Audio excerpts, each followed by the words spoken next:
नमस्कार। भारतवाणी से मैं कविता स्वागत करती हूँ आप सबका श्री शिव महापुराण संपूर्ण पाठ के अंतर्गत द्वितीय रुद्र संहिता के सती खंड से तीसरे अध्याय में। आज के अध्याय में हम देखेंगे कि कैसे कामदेव को पहले विभिन्न वरों की प्राप्ति होती है और अंत में फिर वही कामदेव ब्रह्मा द्वारा श्राप भी प्राप्त करते हैं। तो चलिए प्रारंभ करते हैं आज का पाठ। ब्रह्मोवाच ततस्ते मुनयः सर्वे मदभिप्राय वेदिनः चक्रुस्तदुचितं नाम मरीचि प्रमुखाः सुताः मुखावलोकनादेव ज्ञात्वा वृत्तान्तमन्यतः दक्षादयश्च स्रष्टारः स्थानं पत्नीं च ते ददुः ततो निश्चित्य नामानि मरीचि प्रमुखा द्विजाः ऊचुः संगतमे तस्मै पुरुषाय ममात्मजाः।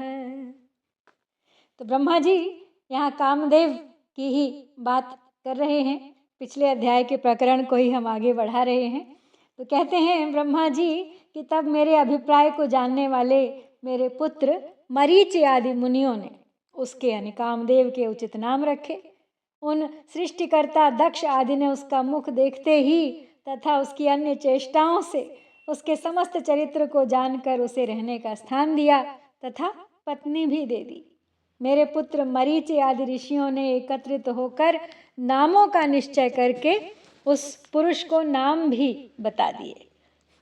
ऋषय ऊचु यस्मात् प्रमथसे तत्त्वं जातो अस्माकं यथा विधेह तस्मान् मन्मथ नामा त्वं लोके ख्यातो भविष्यसि जगत्सु कामरूपस्त्वं त्वत्समो नाहि विद्यते अतस्त्वं कामनामापि ख्यातो भव मनो भव मदनान्मदनान्ख्यस्त्वं जातो दर्पात् सदर्पकः तस्मात् कन्दर्पनामापि लोके ख्यातो भविष्यसि त्वत्समं सर्वदेवानां यद्वीर्यं न भविष्यति ततः स्थानानि सर्वाणि सर्वव्यापी भवांस्ततः दक्षोऽयं भवतः पत्नीं स्वयं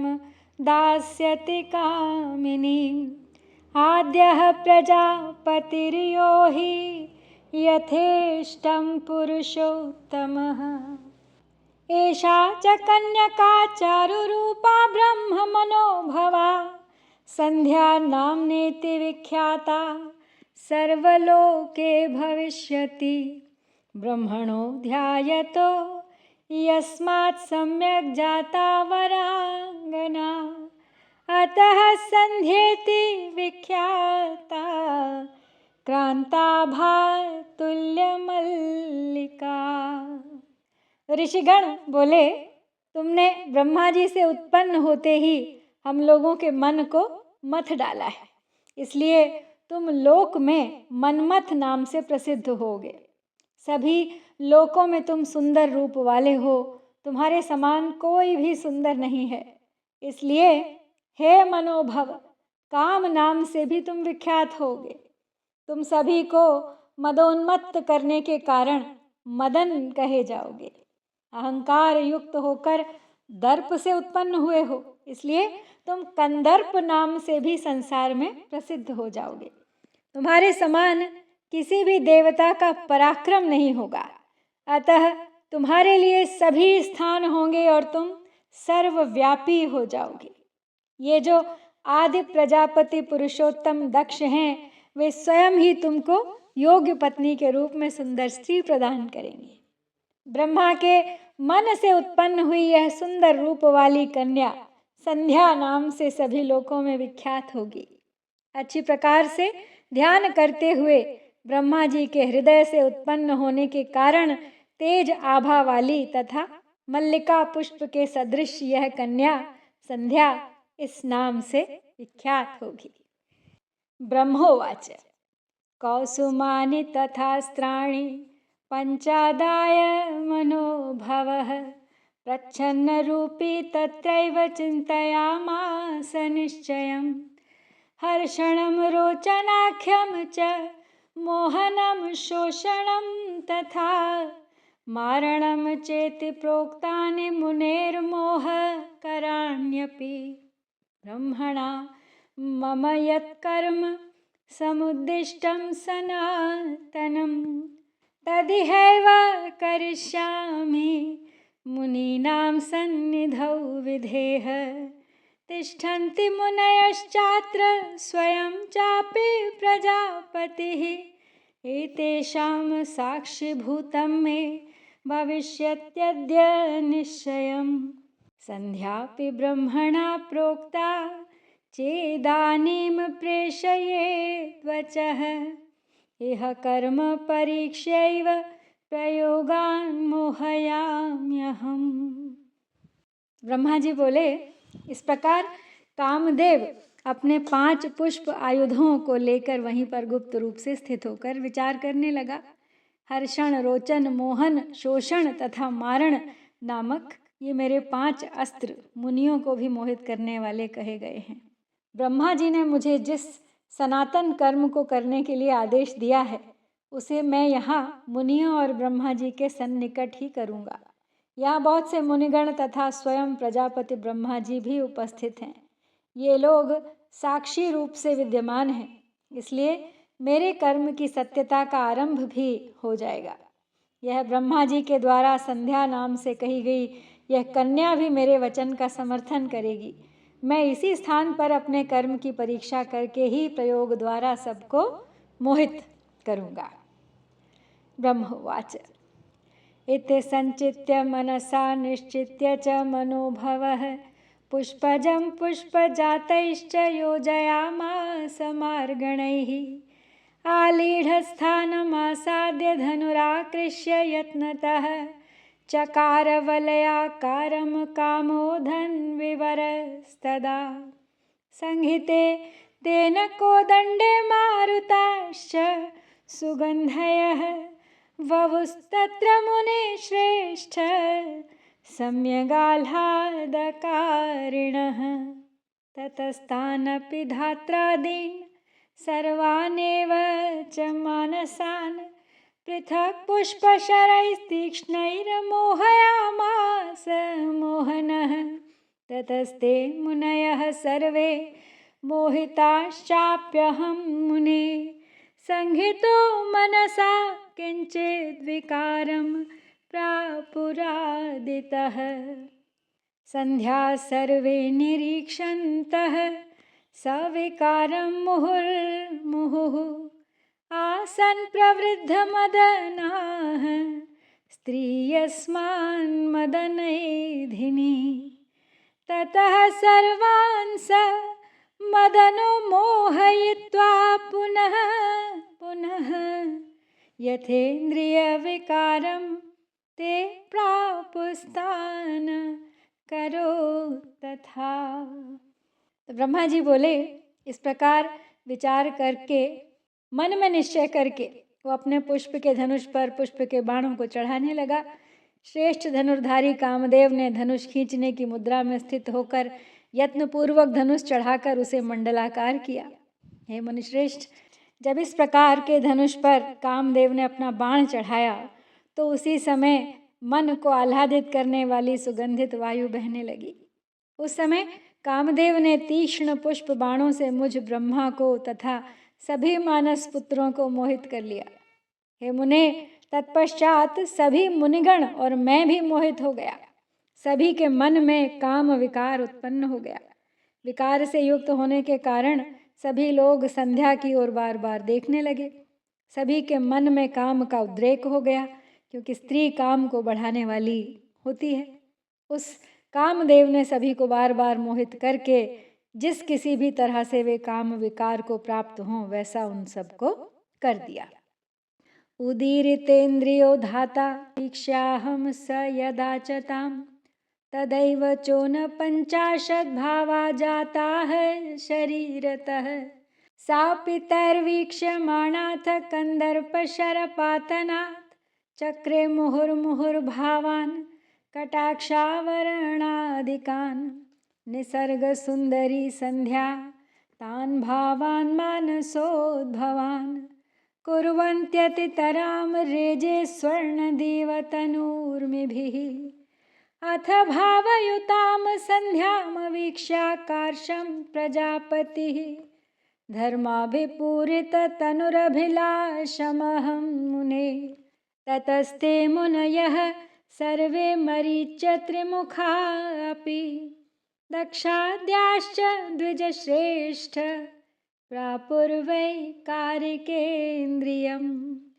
दृष्ट्वा तथा विधान् दक्षमरीचि प्रमुखाश्च मां सन्ध्यां च कर्मणि निजे श्रद्धे मदनस्तदा यदिदं ब्रह्मणा कर्म ममोद्दिष्टं मयापि तत् कर्तुं शक्यमिति ह्यथाह भावितं स्वभुवा तदा इत्थं पापगतिं वीक्ष्य भ्रातॄणां च पितुस्तथा धर्मः सस्मार शम्भुं वै तदा धर्मावनं प्रभुं संस्मरन् मनसा धर्मः शङ्करं धर्मपालकं तुष्टाव विविधैर्वाक्यैर्दीनो भूत्वा जसंभवः।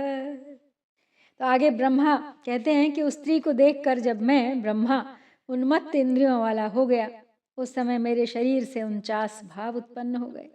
काम बाण के प्रहार से उन सभी के द्वारा देखी जाती हुई वह संध्या भी अपने कटाक्षों के आवरण से अनेक प्रकार के भाव प्रकट करने लगी। स्वभाव से सुंदरी वह संध्या मन से उत्पन्न उन भावों को प्रकट करती हुई छोटी छोटी लहरों से युक्त गंगा की तरह शोभित होने लगी। वह मुने इस प्रकार के भावों से युक्त संध्या को देखकर काम से परिपूर्ण शरीर वाला मैं ब्रह्मा उसकी अभिलाषा करने लगा। हे द्विज श्रेष्ठ, तब मरीच यत्र आदि सभी मुनि तथा दक्ष प्रजापति आदि विकृत इंद्रियों वाले हो गए। दक्ष मरीच आदि ऋषियों तथा मुझे और संध्या को भी काम विकार से युक्त देखकर कामदेव को अपने कार्य पर विश्वास हो गया। अब कामदेव के मन में यह विश्वास हो गया कि ब्रह्मा ने मुझे जिस कार्य के लिए आदेश दिया है मैं वह कार्य करने में पूर्ण रूप से सक्षम हूँ। ब्रह्मा जी के पुत्र धर्म ने अपने पिता तथा भाइयों की ऐसी दशा देखकर धर्म की रक्षा करने वाले भगवान सदाशिव का स्मरण किया। धर्म ने धर्मपालक शिवजी का मन से स्मरण कर दीन भावना से युक्त होकर अनेक प्रकार के वाक्यों से उनकी इस प्रकार स्तुति की। धर्म उवाच देवदेव महादेव धर्मपाल नमोस्तुते सृष्टिस्थितविनाशानां कर्ता शम्भो त्वमेव हि सृष्टौ ब्रह्मा स्थितौ विष्णुः प्रलये हररूपधृक् रजः सत्त्वतमोभिश्च त्रिगुणैर्गुणः प्रभो निस्त्रैगुण्यः शिवः साक्षात् तुर्यश्च प्रकृतेः परः निर्गुणो निर्विकारी त्वं नानालीलाविशारदः रक्ष रक्ष महादेव पापान् मां दुस्तरादितः मत्पितायं तथा चेमे भ्रातरः पापबुद्धयः इति स्तुतो महेशानो धर्मेणैव परः प्रभुः तत्रा जगाम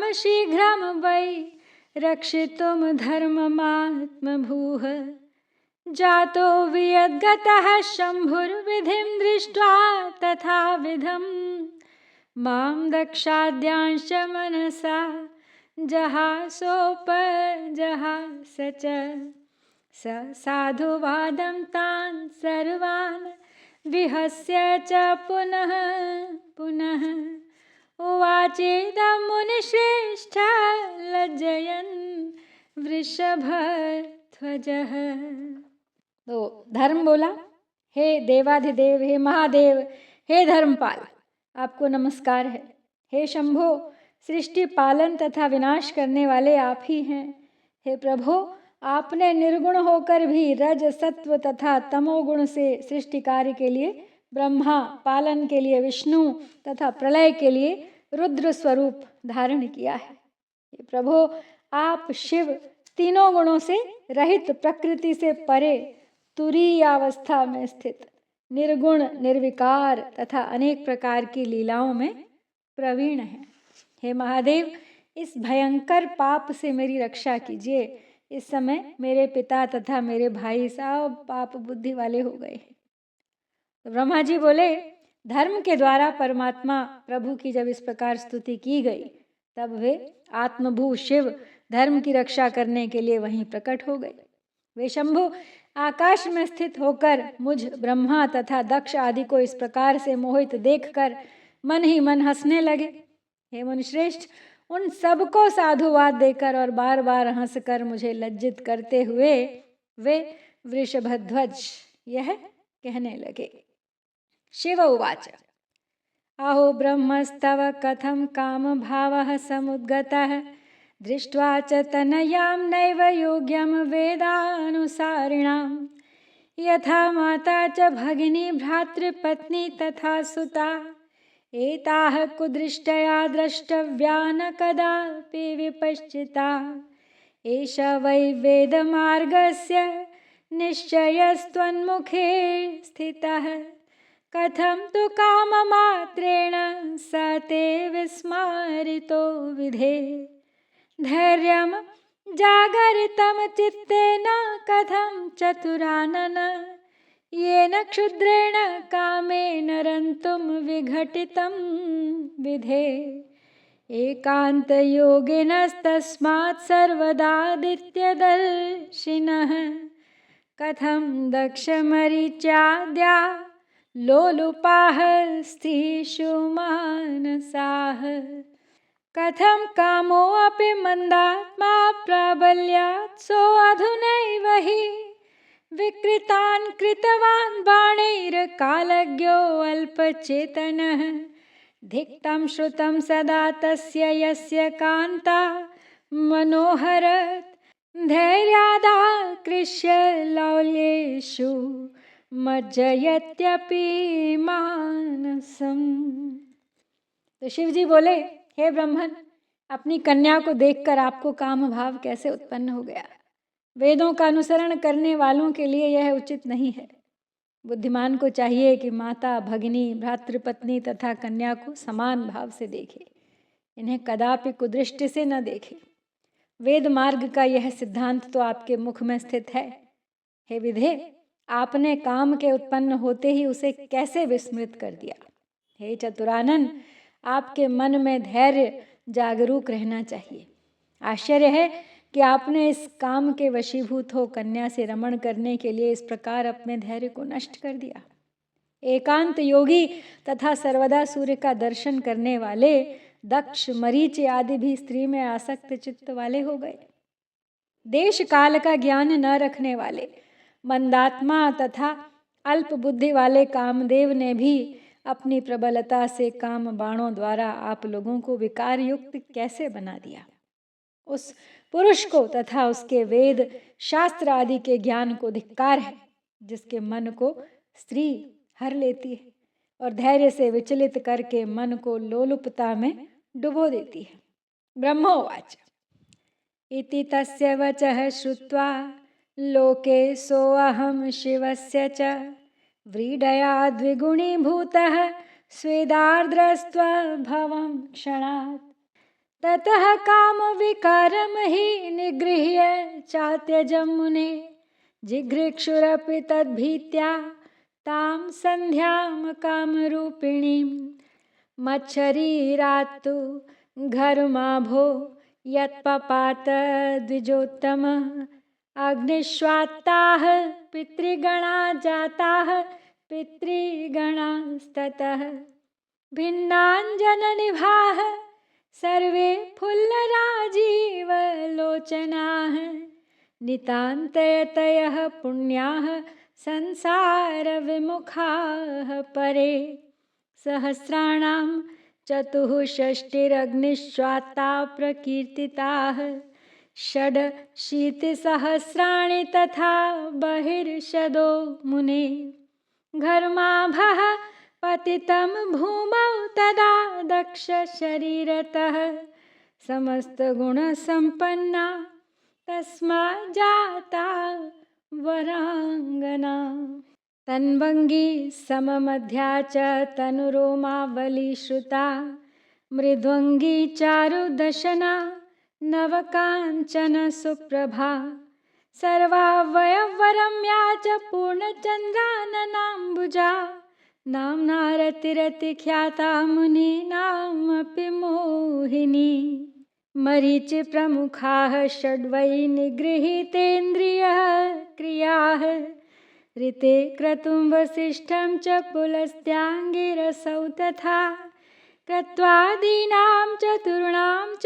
बीजं भूमौ पपात च तेभ्यः पितृगणा जाता परे मुनिसत्तम सोमपाज्यपा नाम्ना तथैवान्ये सुकालिनः हविष्मन्तः सुताः सर्वे कव्यवाहाः प्रकीर्तिताः क्रतोस्तु सोमपाः पुत्रा वसिष्ठात् कालिनस्तथा आज्यपाख्याः पुलस्त्यस्य हविष्मन्तो अंगिरः सुताः जातेषु तेषु विपेन्द्र अग्निश्वात्तादिकेष्वथ लोकानां पितृवर्गेषु कव्यवाट्स समन्ततः।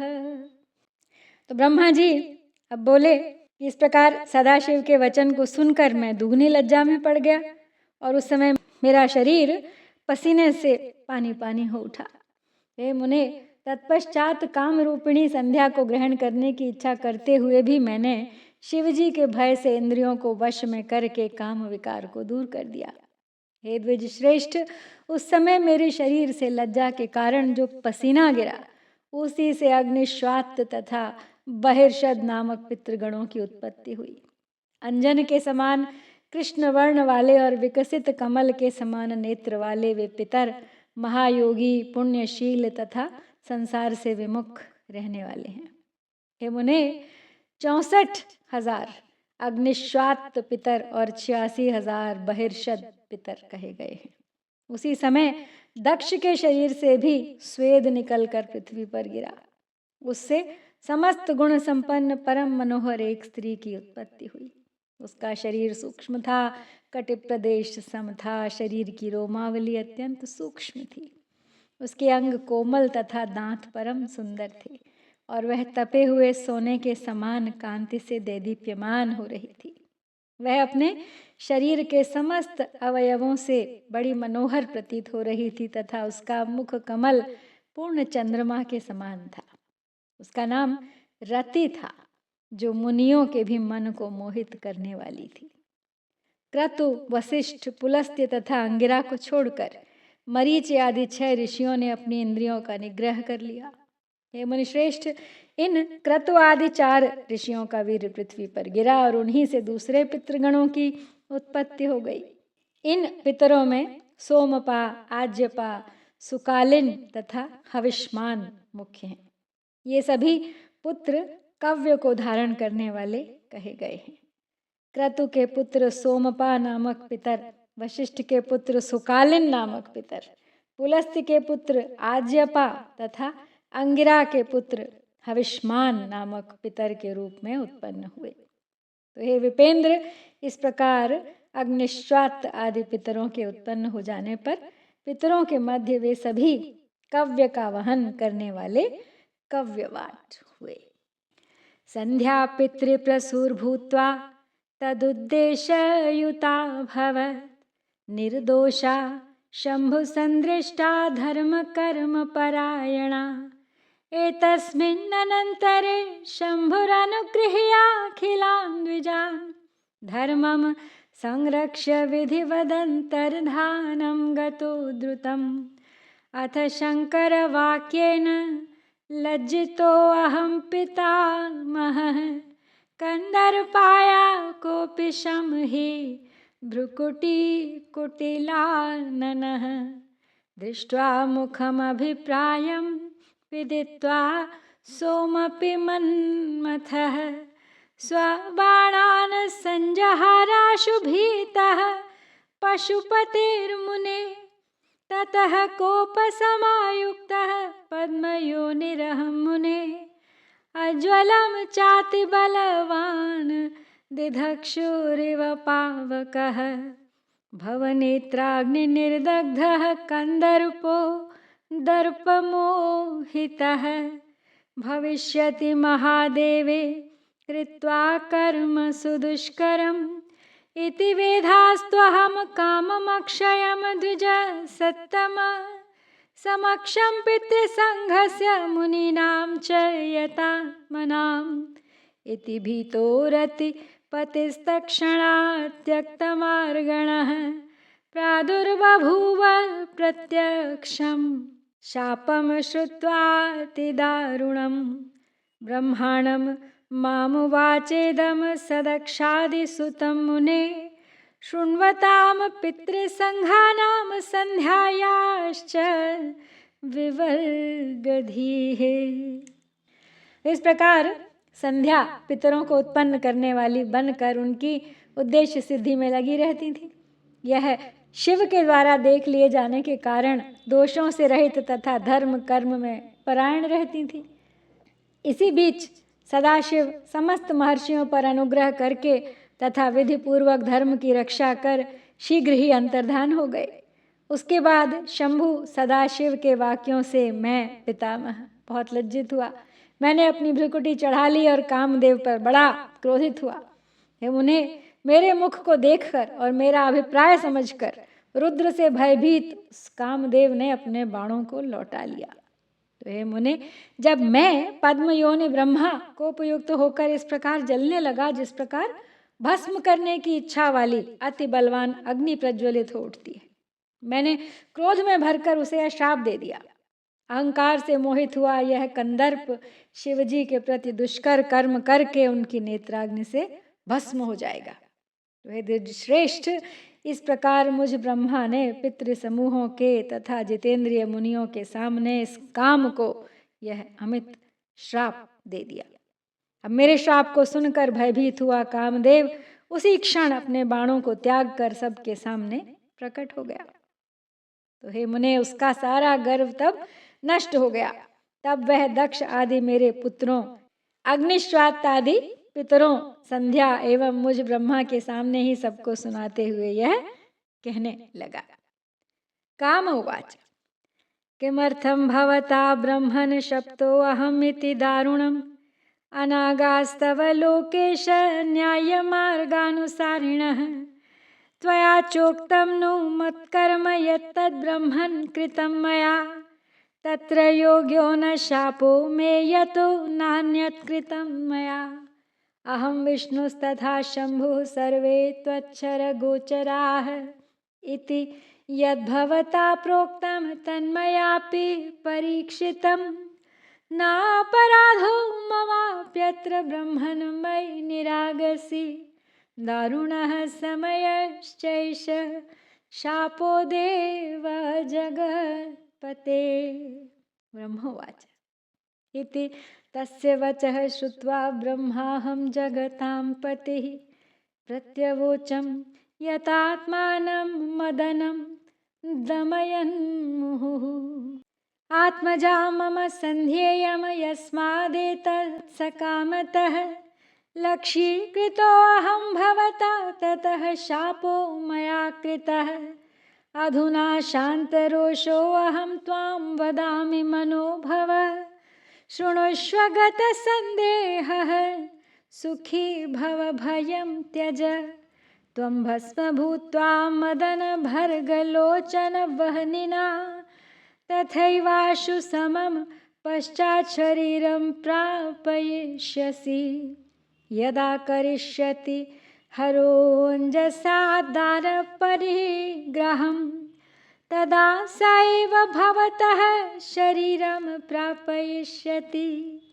एवमुक्तत्वाथ मदनमहं लोकपितामहः अन्तर्गतो मुनीन्द्राणां मानसानां प्रपश्यताम्। इत्येवमेव च श्रुत्वा मदनस्ते अपि मानसाः सम्बभूवुः सुताः सर्वे सुखिनो वरं गृहं गताः। तो ब्रह्मा की बात सुन के काम बोला, हे ब्रह्मन, आप तो न्याय मार्ग का अनुसरण करने वाले हैं। हे लोकेश, तब मुझ निरपराध को आपने इस प्रकार दारुण श्राप क्यों दे दिया? हे ब्रह्मन, आपने मेरे लिए जो कहा था मैंने तो वही कार्य किया। आपको मुझे श्राप देना ठीक नहीं है, क्योंकि मैंने आपकी आज्ञा के विरुद्ध कोई अन्य कार्य नहीं किया है। हे ब्रह्मन, मैं, ब्रह्मा, विष्णु तथा शिव ये सब भी तुम्हारे बाणों के वशीभूत होकर रहेंगे, ऐसा आपने कहा था। अब उसी के अनुसार ही मैंने अपनी उस शक्ति की परीक्षा ली थी। अतः हे ब्रह्मन, इसमें मेरा अपराध नहीं है। हे देव, हे जगतपते, यदि आपने मुझ निरपराध को यह दारुण श्राप दे ही दिया तो इसका कोई समय भी निश्चित कर दीजिए। तो ब्रह्मा जी बोले, नारद, जब मैं जगतपति ब्रह्मा उसकी यह बात सुनकर चित्त को वश में करने वाले काम को बार बार डांटता हुआ उस समय फिर इस प्रकार बोला, हे काम, यह संध्या मेरी कन्या है। तुमने इसकी ओर सकाम करने के लिए मुझे अपने काम का लक्ष्य बनाया, इसलिए मैंने तुम्हें श्राप दिया। हे मनोभव, अब मेरा क्रोध शांत हो गया है, अतः मैं तुमसे कह रहा हूं जो अब उसे सुनो। तुम संदेह रहित होकर सुखी हो जाओ, भय छोड़ दो। हे मदन, तुम महादेव जी की नेत्राग्नि से भस्म होकर बाद में शीघ्र ही इसी के समान शरीर प्राप्त करोगे। जब शंकर जी विवाह करेंगे तब वे अनायास ही तुम्हें शरीर प्रदान करेंगे। हे नारद, काम से इस प्रकार कहकर मैं लोक पितामह उन मानस पुत्र मुनिवरों के देखते देखते ही अंतर्ध्यान हो गया। इस प्रकार मेरे वचन को सुनकर कामदेव तथा मेरे वे सभी मानस पुत्र प्रसन्न हो गए और शीघ्रता से अपने अपने घरों को चले गए। तो इस प्रकार श्री शिव महापुराण के अंतर्गत द्वितीय रुद्र संहिता के द्वितीय सती खंड में काम शापानुग्रह वर्णन नाम का ये तीसरा अध्याय यहाँ पूर्ण होता है। इति श्री शिव महापुराणे द्वितीयायाम रुद्र संहितायां द्वितीये सती खंडे काम शापानुग्रहो नाम तृतीयो अध्याय। ओम श्री सांब शिवाय नमः।